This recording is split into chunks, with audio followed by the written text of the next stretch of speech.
Exact Flat for SolidWorks. In this example, we're going to demonstrate the use of Exact Flat's 3D to 2D flattener on a helmet. This helmet was modeled in SolidWorks.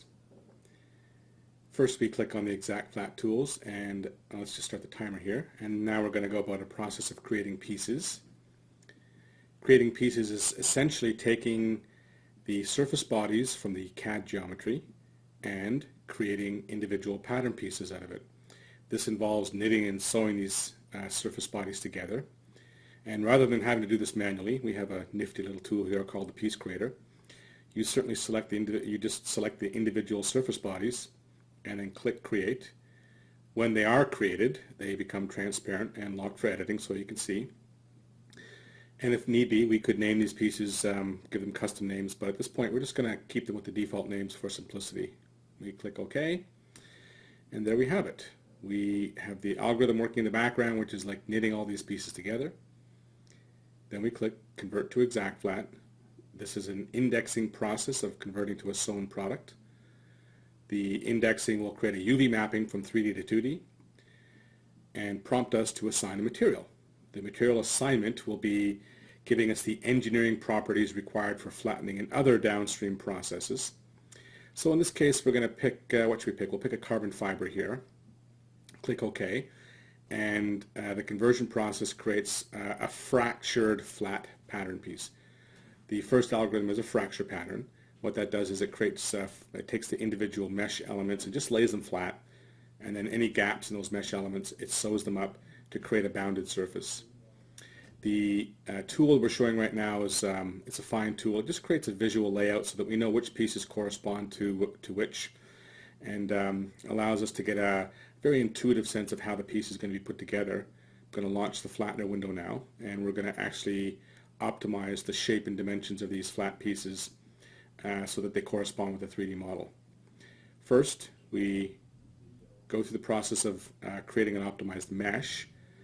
The optimized mesh will reduce solve time and improve accuracy. And you can see that generally speaking the mesh algorithms work pretty quickly. They'll give you a report back at the end to see how good the mesh was. And once the meshing is complete, we go through the process of what we call springing. It's an energy dampening process where we are searching for strain and sag and trying to eliminate either of those. If you see black, it's less than 0.5%. If you see red, it is greater than 20%.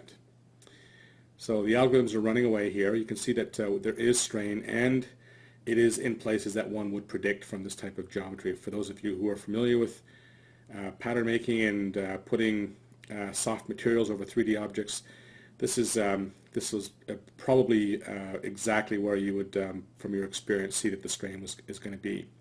For geometry which is flatter or more developable geometry, the algorithms work very quickly, and you can see the pieces that are kind of flat, those are the ones that generally solve the quickest. For more difficult geometry, it takes a little bit longer. Now, our program does support multi-threading, so if you have computers with multiple cores, all those cores could be invoked to speed the process up. And it actually does make a pretty significant improvement in solve time. But given that this, something like this might be done through a manual process, an actual manual, an iterative optimizing manual process, this is actually pretty good. I mean, we're 3.5 minutes into it right now. We've got most of the pieces done. And I think the last holdout is that small piece at the bottom with the smile on it.